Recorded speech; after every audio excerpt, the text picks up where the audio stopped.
Taka sytuacja. Ciężarówki po rosyjsku gadają na Pattayie.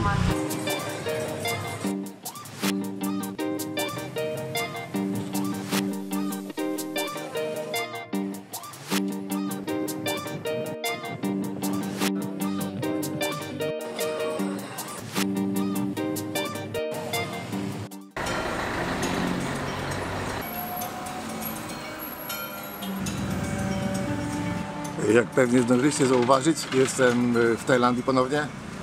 Tym razem zatrzymuję się też na 2 tygodnie, a jednak w innym rejonie, w rejonie Pattaya. I oprócz wakacji to będą również pracowite wakacje, bo zgadałem się z Damianem od Ucieczki do Raju, znanym polskim youtuberem, dla którego będę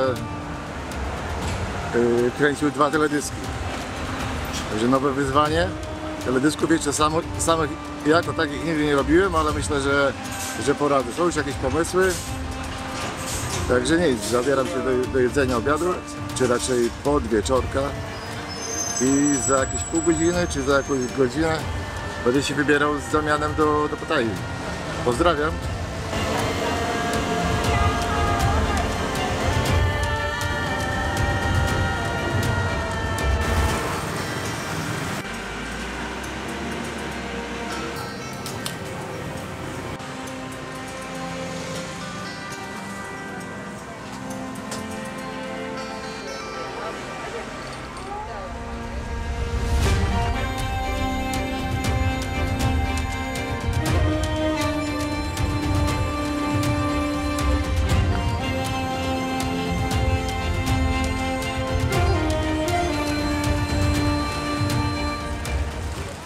Przyjechaliśmy wczoraj dość późno do Pattaya z Damianem, zakwaterowaliśmy się w ogóle późno, także nie za wiele nam się udało zrobić, nagrać wczoraj niczego, ale teraz mam pomysł taki, po prostu skorzystam z pokoju hotelowego jako studia. Zobaczymy, czy Damian na ten pomysł się zgodzi, ale myślę, że trzeba czasami być minimalistycznym i pracować z tym, co się ma, wtedy można czasami więcej osiągnąć, niż jeżeli szukając nie wiadomo co. Ale oczywiście, jeżeli ten teledysk będzie fajny, to z wami się pochwalę.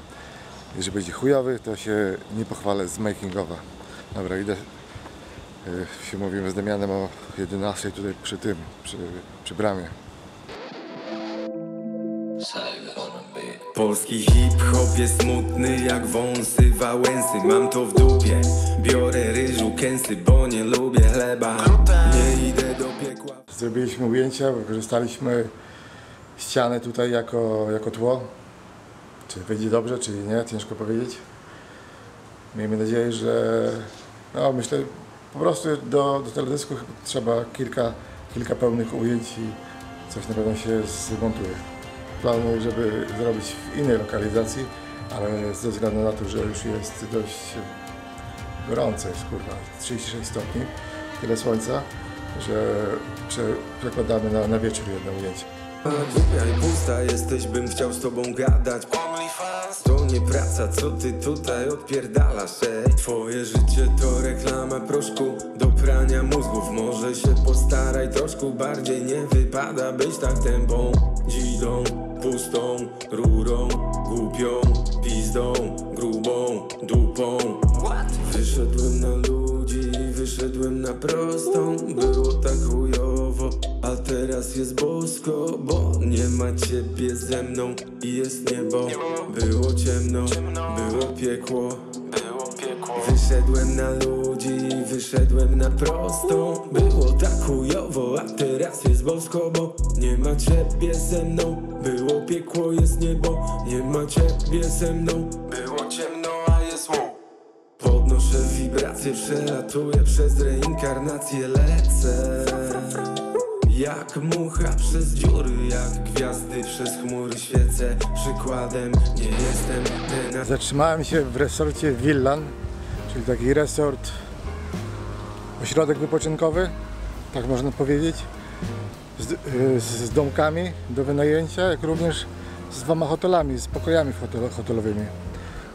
Są 2 baseny, jeden ogólny do hoteli, jak również baseny małe dla domków. Ale jedna fajna rzecz jest to, że ten cały środek jest położony nad samą plażą i jest zalesiony. Praktycznie większość tej Pattayyi jest po prostu zabetonowana. Także takie uroki. To mogę polecić.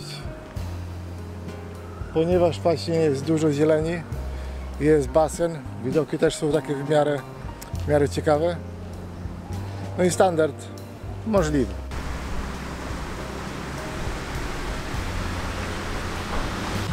Ja trochę dałem ciała, bo mogłem zobaczyć krabi. Mogłem polecieć na krabi, czyli najbardziej rozpoznawalne plaże w Tajlandii, które możecie zobaczyć na filmach Jamesa Bonda i na różnych jeszcze innych. Czyli skaliste, przejrzyste plaże. Ale pojadę jeszcze może w maju. Nie, w lutym na krabi. Taki jest przynajmniej plan. Pattayya wychodziła dla mnie zdecydowanie taniej. Same noclegi na Phuket w obecnym czasie były kilkakrotnie kosztowniejsze niż na Pattayyi. Na Pattayyi praktycznie nie ma za wiele rzeczy. To jest morze, jest to blisko Bangkoku, to jest jedyny tego plus, ale nie jest to turystyczny raj, że tak powiem. W zależności oczywiście kto czego szuka. W porównaniu do Phuket to nie ma porównania nawet. Ale cenowo właśnie Phuket może być kilka razy droższy. Jak widzicie, ta plaża Yom Tiem jest teraz w przebudowie. Pattayya już jest w miarę zrobiona. Ta jest w przebudowie i będzie wyglądać jak prawdziwy deptak. Ale jest jeszcze dopiero w połowie zrobione chyba.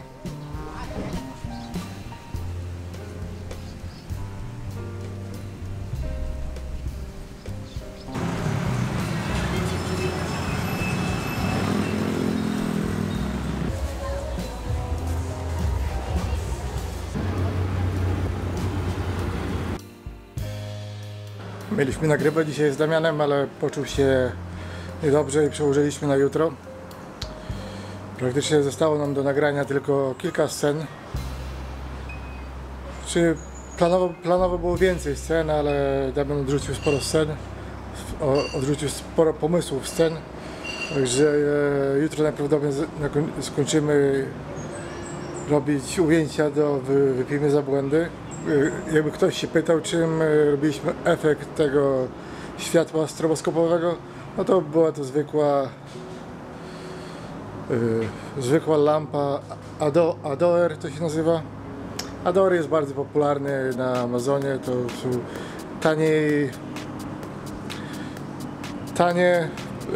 i dobre przybory do fotografii i do wideo.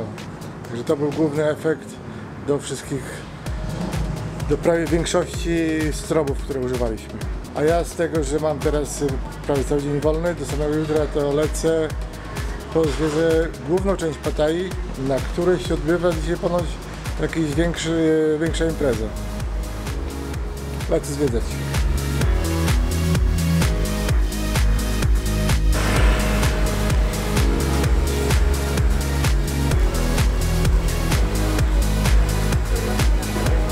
Powiem wam, że takiego syfu to w żadnym miejscu w Tajlandii nie widziałem. Naprawdę. Może dlatego, że dużo Hindusów, to dlatego tak brudno. Po making of klipu, to tutaj z tyłu wczoraj użyliśmy tą dekorację neonową jako dekorację do teledysku. Damian pokazał dla mnie na początku jego koncept, ale ten koncept był bardziej poddany pod pracę studyjną, czyli kompletne. Musieliśmy improwizować po prostu i użyć to jako dodatkowa atrakcja, taka odblaskowa. Niestety making of Wypijmy za błędy Damiana nie będzie chyba sfinalizowany pod tym względem, bo dzisiaj Damian zrezygnował z sesji. Mieliśmy dokończyć tutaj właśnie przy basenie, zrobić kilka ujęć. Miał jakieś inne ważniejsze sprawy do zrobienia. Ja tłumaczyłem, że żeby to żeby to dobrze wyglądało, tak jak ja bym chciał, to potrzebowaliśmy jeszcze zrobić z 7 z 8 takich ujęć lokalizacyjnych, czyli po prostu w innej lokalizacji. No jednak Damian miał coś ważniejszego do zrobienia, także powiedział dla mnie, żebym działał z tym, co już udało nam się nagrać. No możliwe, że coś mi się uda. No, w teledyskach muzycznych to nie ma jakichś tam większych regulaminów i reguł, tak? Można wiele rzeczy wykorzystywać w tych teledyskach i może finalnie jakoś to się będzie wszystko sklejać. No szkoda, bo było kilka ciekawych lokalizacji, które wydaje mi się, żeby urozmaiciły ten klip pod względem różnorodności. Bo taki był przynajmniej zamysł tego, żeby Damian był przedstawiony w różnych jakichś tam w różnych sytuacjach. A ja na Pattayyi zostaję jeszcze 6 nocy, tylko że dzisiaj się wyprowadzam już z tego hotelu, bo żeby się nie nudzić, tak sobie zarezerwowałem w trzech różnych miejscach na Pattayyi. I już powiem, że trochę już mi żal, bo tutaj jest zielono, jak nigdzie tutaj na Pattayyi. Jest basen solidny. Jak widzicie, można odpocząć sobie. Ale no co zrobić? Tam też jest basen. Może trochę tylko w innych scenariach. Patrzcie, na Pattayyi nawet można kupić za 20 batów takiego smoothies. Pani wrzuca do tego trochę lodu. I rewelacja, to przeróżne owoce. Ja wybrałem zmieszanego, czyli dragon fruit, pineapple, czyli dragon fruit, mango, ananas, mięta i pomarańcza. Za 20 batów lepiej nie można.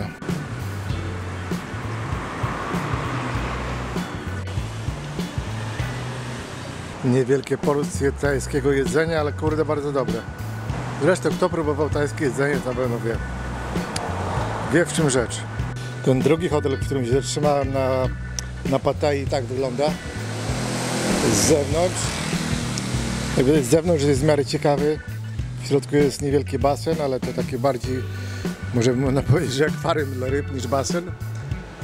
No i praktycznie z tego co zdążyłem zauważyć, no to oprócz mnie, to chyba nikogo tutaj nie ma więcej w tym hotelu. I właściciel chyba. Ale jakby nie było, fajna architektura, trochę w miarę tropikalna. Jak widzicie, basen jest, ale jak wspomniałem, ten basen to prawie jak akwarium dla rybek. Zanurzyć się można, ale nie jest jakiś wybitnie głęboki. Czyli drugi hotel jest troszkę starszy pod względem wykończenia. Ale pokój to mam chyba nawet większy niż tamten. Czyli prawie jak taka kawalerka. A w cenie, powiedzmy, było tak, że niewiele drożej były łóżka hostelowe. Czyli jak można w hostelu przenocować w miarę tanio, bo wszystko jest drogie, to wtedy tak, z jakimś standardem. A jeżeli te ceny w hostelach czasami bywają takie same jak w hotelach, no to już dla mnie przepłacanie za hostel, w którym trzeba nocować w 4 osoby, w 6 osób, w 12, w zależności jaki hostel, to już jest zdzierstwo. I polecam wam bardziej zatrzymywać się wtedy w hotelach, bo w sumie dużo się nie oszczędzi, a komfort jest na pewno odmienny. Nawet mam widok z okna. Widok z okna nie powala może, ale tutaj jest zbudowany nowy hotel i z tego co zrozumiałem, hotel kasyno. Tak wygląda okolica. Tu jest główna ulica do Pattayyi. No w miarę cicho jest, no i jedyna dobra rzecz, że tu jest balkon taki. Można sobie przysiąść, czy wypić kawę, czy cokolwiek. Jak moje okulary, które kupiłem nowe. Chciałem kupić, bo zapomniałem swoich okularów. A te kupiłem za niecałe 60 batów. Czyli kilka złotych. 5 złotych czy coś w tym rodzaju. Czyli teledysk głównie kręciliśmy GH5 Damiana. Ja swojego nie brałem GH5, bo Damian powiedział, że ma GH5. Także ja z racji tego, że podróżuję lekko, zabrałem tylko przejściówkę Viltroxa, która pozwala używać obiektywy Canona do tego, jak również daje dodatkowo jeden stopień jasności. No i głównym obiektywem był mój ulubiony obiektyw, w ogóle ulubiony wielu osób. Jest to Sigma Art 18-35. Uniwersalny obiektyw, trochę ciężki. Dlatego bym go, żeby tu jechał na wakacje, to bym nawet z sobą tego nie brał, bo po prostu to jest dość solidne szkło ale warte z pewnością, i czy fotografujecie, czy filmujecie, Sigma Art możecie kupić do każdego systemu, czy z przejściówką, czy bez, ale jest naprawdę rewelacja. Gimbal mój, ale w ogóle nie używaliśmy gimbala. Ja miałem koncept tego, żeby robić to bardziej z ręki niż gimbala. No i głośnik. Przenośny głośnik jako podkład muzyczny. No i filterek ND. Czyli jak widzicie, to praktycznie cały ekwipunek. Poza kilkoma ujęciami, które nagrywam właśnie tym Canonem swoim. Z racji tego, że nie mieliśmy dużo, z Damianem nie nagramy wszystkich ujęć.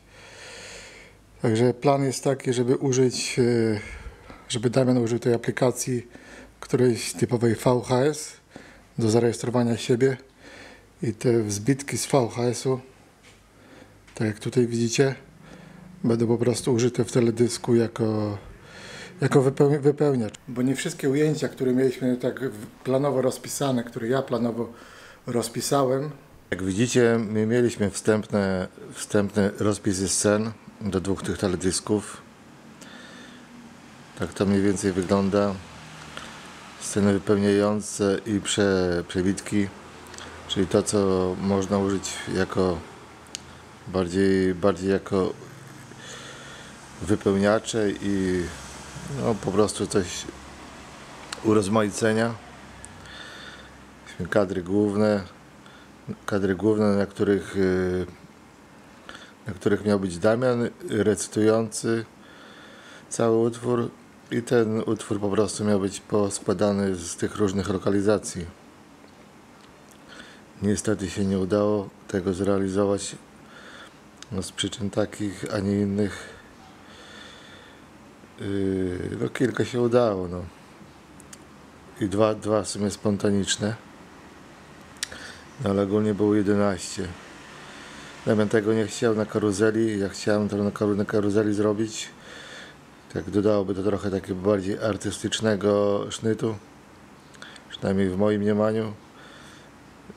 Damian uważał to za dziecinne czy tego, ale to obecnie to nie ma jakiejś tam większych reguł. Można kombinować, przemielać wszystko i robić kadry dodatkowe wątkowe do zarejestrowania. Czyli to już bez recytacji miało być tylko same ujęcia. Też nie każde tego się nie udało zrealizować w basenie.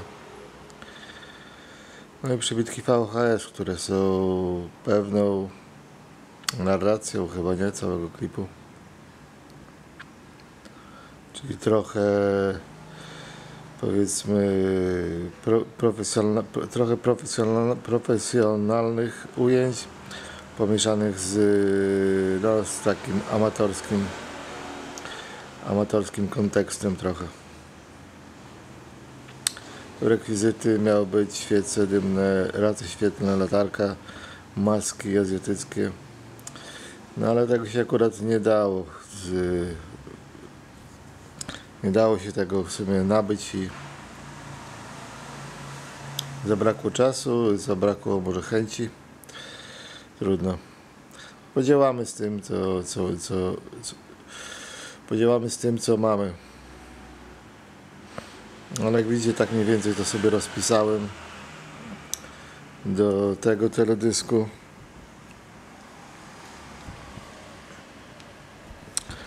Do Szybciej biegnę niż ja tonę, czyli ten drugi utwór, który miał być, ale którego się też nie udało zrobić, ale może się jeszcze uda zrealizować to w przyszłych miesiącach. No to tak to było, sceny wypełniającej przebitki, czyli różne ujęcia niekoniecznie przez nas zrobione, ale z którymi się można posłużyć jako wypełniacze wizualne. Kadry główne.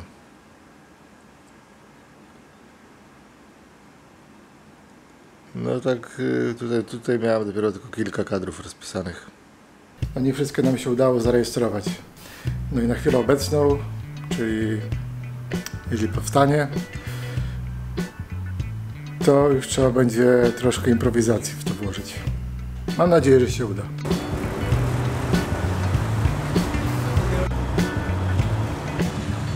Jedynym transportem publicznym na Pattayie są minivany, które są skonstruowane, że na pace się jedzie po prostu jak na ciężarówce.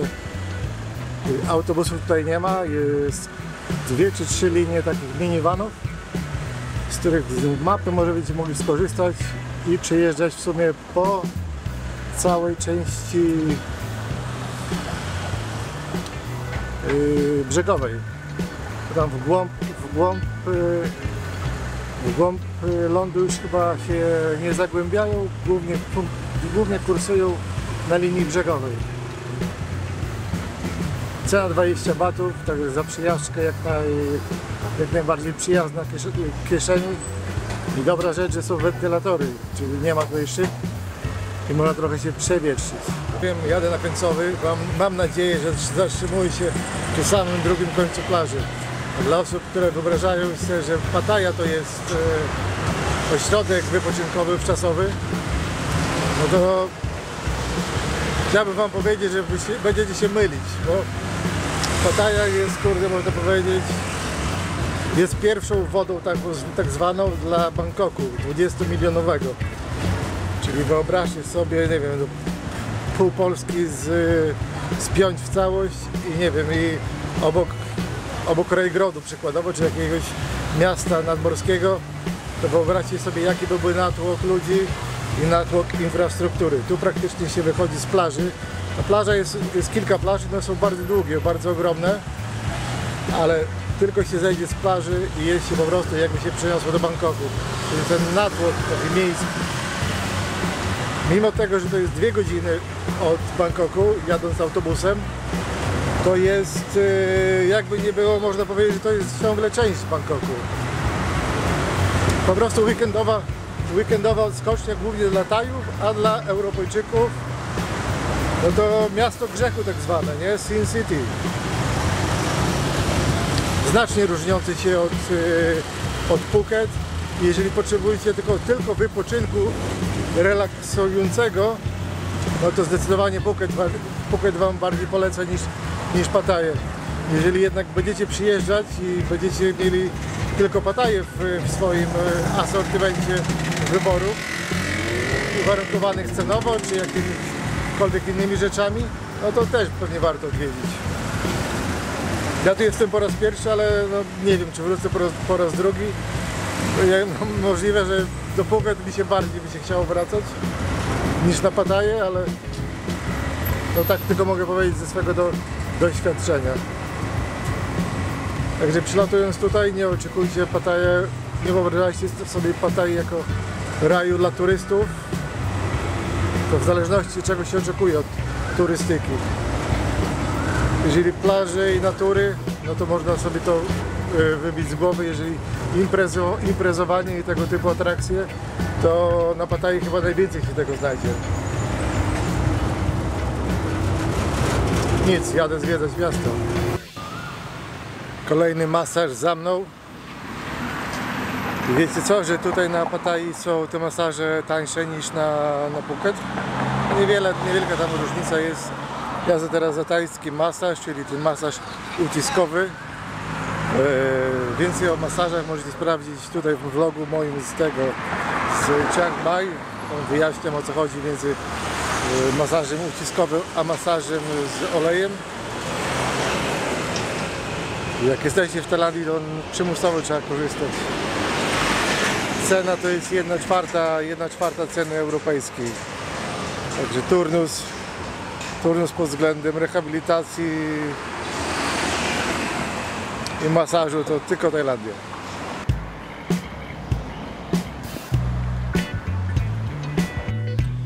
Ale że mi się udało kupić tyle tego kuszu, tu jest 30 gram, za 400 batów, to jest normalnie, to nie jest jakiś bardzo silny gatunek, to jest gatunek zawierający tylko 15% THC, czyli dla konsumujących codziennie na pewno to nie jest jakaś wielka rewelacja.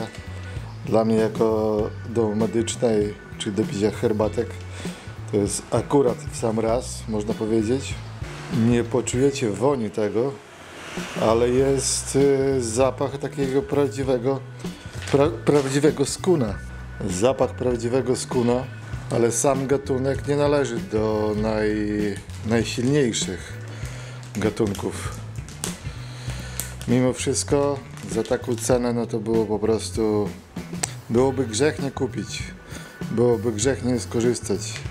Dla porównania 1 gram jakiegoś kuszu takiego bardziej popularnego to jest około do 250-300 batów. A tu jest cały pakiet za 30 gramów. Tylko będąc w Tajlandii, marihuana jest tutaj legalna, możecie legalnie spożywać, legalnie kupić, legalnie przewozić ze sobą na terenie kraju, ale narkotyki twarde tak zwane są tutaj dalej traktowane bardzo drakońsko i nawet zagrożone karą śmierci. Także jeżeli będziecie przebywać tutaj, przyjedziecie na wakacje i będziecie przebywać z osobami, czy to w hostelu, czy gdziekolwiek kogoś poznacie nie wiem, z innego kraju, z własnego kraju i zobaczycie, że ta osoba dana konsumuje, czy posiada narkotyki twarde w Tajlandii, no to od razu róbcie nawrót w drugą stronę i nie zadawajcie się z tą osobą. Głównie dlatego, że prawo tutaj nie funkcjonuje tak jak w Polsce czy w krajach unijnych, gdzie takie rzeczy się zdarzają i my jako osoba, to nie wiem, przypadkowa, niekoniecznie musimy być w to zamieszani, tak? Czy w Europie jest to, w niektórych krajach europejskich jest to w miarę łatwe do wyjaśnienia. W krajach jak Tajlandia, no to tutaj już jest, zanim to się by wyjaśniło przykładowo, taka sytuacja, to bardzo prawdopodobne, że konsul, kosztowałoby to zajęłoby to dla konsula przynajmniej kilka do kilkunastu miesięcy, żeby was wyciągnąć z aresztu, z więzienia tajskiego. Także bądźcie bardzo czujni, nie bądźcie naiwni, nie dawajcie się wkręcać w wiele rzeczy. Marihuana jak najbardziej, korzystajcie jak jesteście. Nie zabierajcie nigdy ze sobą na granicę, nie przewoźcie nigdy. Bądźcie też czujni, że nie wysypie się wam to w waszym plecaku czy w waszej walizce, żebyście przykładowo nie stali się przypadkowymi przemytnikami. No to jest dość istotne, bo na granicach, gdy macie loty połączone czy w Azji, czy w Europie, no to Straż Graniczna bywa naprawdę mało wyrozumiała. A ja zaraz tutaj się wymeldowuję już, bo jest godzina 11:30 i zamierzam do drugiego hotelu, który jest ulokowany niedaleko, 800 metrów stąd. Jak widzicie, ten hotel ma trochę większy basen i jest ulokowany praktycznie cały na zewnątrz, czyli tak jak powinno być. Jest też ogród razem z restauracją. Tam z tego co widzę to jest restauracja. No ale muszę wam powiedzieć, że nawet jak na ten region, to nawet taki ogród tutaj, to już jest sporo zieleni. Jest kilka rejonów, w których można wynająć lokum właśnie w podobnych lokalizacjach, ale większość to jest po prostu zabetonowana przestrzeń. I tak jak na Phuket płaciłem 50 zł za dobę, czyli niecałe 400 batów tutaj, przeliczając na baty w maju. I miałem standardy o wiele wygodniejsze, wiele lepsze standardy. Tak, tutaj na Pattaja w ciągu sezonu suchego, czyli od października do kwietnia, marzec, kwiecień, to ceny są wyższe, a standardy nie są aż tak, a standardy są niższe. Czyli będziecie się wybierać do Tajlandii, możecie się wybrać w maju i możecie oczekiwać, że ceny będą połowę tańsze ceny, lepsze lokalizacje, lepsze zakwaterowanie za to, że będziecie może mieli, nie jest powiedziane, kilka dni opadów podczas waszych wakacji. Ja będąc w maju przez 2 tygodnie miałem tylko 2 dni deszczu i ten deszcz był w nocy. Także w zależności też od roku chyba. A moja książka w podróży obecnie to jest Anatomia intrygi autorstwa Ryan Holiday. Jest to książka opowiadająca o konflikcie założyciela PayPala, czyli jednego z założycieli PayPala, czyli Thiela, i Gawkera, czyli Gawker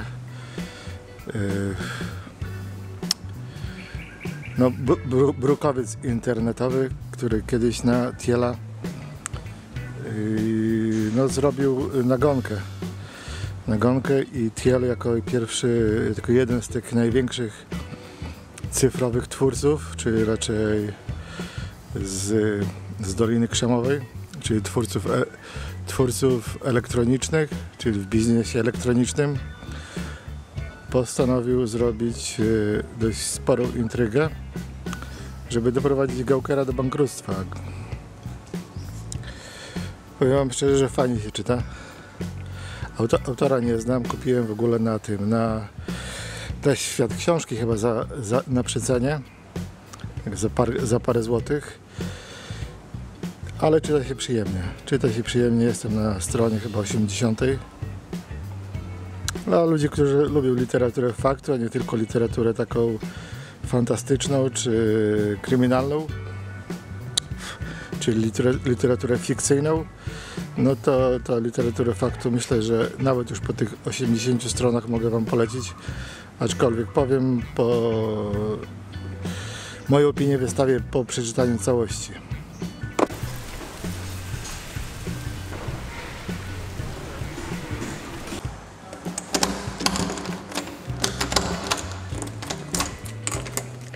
Pokój, jak widzicie, spory. Nawet balkon jest, także można polamusować trochę na balkonie.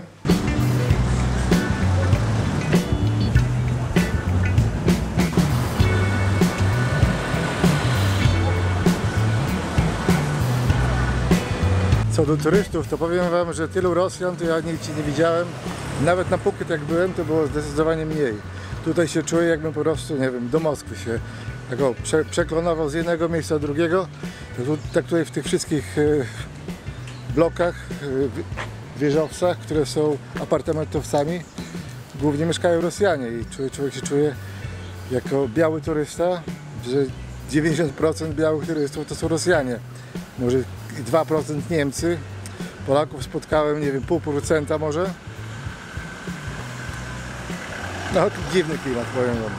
Drugą największą grupą etniczną, jaką można spotkać na Pattai, są Hindusi. Jest naprawdę ich sporo i da się to odczuć.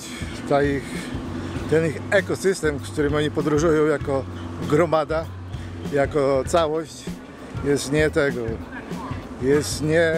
niepodrabialny. No. I w te miejsca, gdzie tam oni są akurat ulokowani w samym centrum tej Pattai, jest największy syf, kurwa.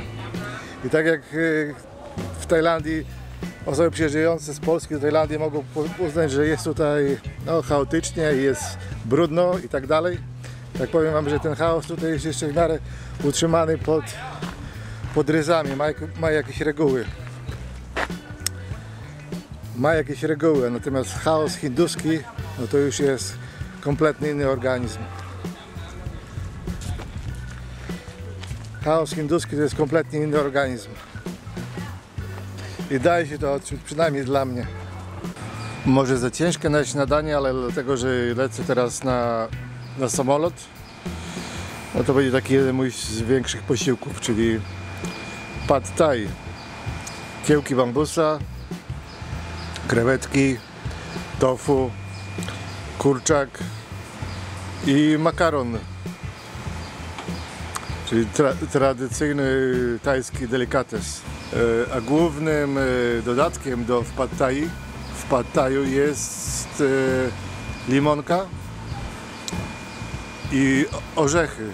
Orzechy są głównie tylko po to, bo dodają takiej barwy, jak się smaży kiełki bambusowe, to one bardzo zaczynają pachnieć trochę orzechami. Te kiełki nie są smażone, są surowe, ale mimo to stąd pewnie jest ten dodatek orzechów, który podtrzymuje tą cały bukiet, tą barwę zapachów i smaków, które tutaj są. Na pewno jak jesteście w Tajlandii, to pad thai to przymusowa potrawa. W różnych rejonach tego kraju wykonywana jest w różnych sposobach i na różne techniki, ale na pewno jest to potrawa, która po angielsku signature, czyli typowa na pewno jest to typowa potrawa dla tajskiej kultury. Mijają moje 2 tygodnie w Tajlandii, teraz spędzone. Tak szybko czas zleciał, że nawet nie wiem jak. To znaczy, że wakacje się udały. Z pewnością naładowałem baterię na kolejne 2 miesiące. Ale wczoraj pochodziłem trochę, miałem taką koszulkę na ramionczkach i nie miałem ze sobą w plecaku kurtki takiej ortolionowej. Znaczy miałem, ale wchodząc do sklepu spożywczego nie wkładałem, a w sklepie spożywczym zwykłym 7-Eleven temperatura jest, nie wiem, 15 stopni, czasami 10 stopni, no jest zamrażarka i złapałem katar. Także zawsze was przestrzegam, jeżeli przyjeżdżacie do Azji, nie tylko Tajlandii, ale każdego kraju Azji tej południowo-środkowej, tak? Czyli tropikalnej, czyli to jest Malezja, Singapur, Tajlandia, Wietnam, Kambodża, Laos, cokolwiek. Zawsze pamiętajcie, żeby mieć ze sobą w plecaku czy w nerce jakąś kurtkę. Cienką taką ortalionową, żebyście sobie mogli założyć ją w taksówce, w autobusie, w metrze, w sklepie nawet. Bo z wejścia na zewnątrz do wejścia do sklepu można w pierwszy dzień się wakacji załatwić i mieć cały tydzień wakacji z głowy.